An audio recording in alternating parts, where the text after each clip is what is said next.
In this tip of the day, I'd like to demonstrate a very useful technique in which you can quickly measure the parallel distance between edges within OneCNC.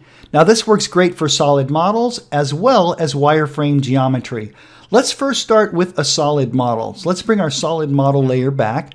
All right, and so let's say that I want to find the distance, the parallel distance between these two edges.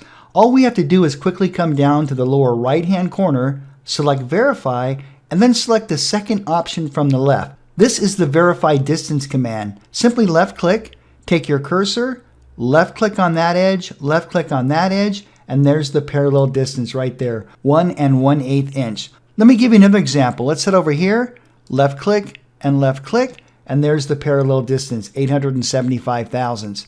Now let's check the parallel distance between these chamfers. I'm going to left-click, and sure enough, there's our distance, 7 inches, 71 thousandths. Let's take a look now at wireframe geometry. I'm going to turn the solid model off, wireframe back on, and let's go back into our Verify Difference command.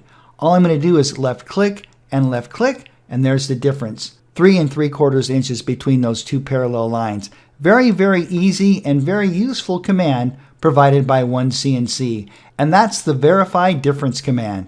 All right, that's it for this tip of the day. Thank you so much for watching, and I look forward to seeing you in our next video.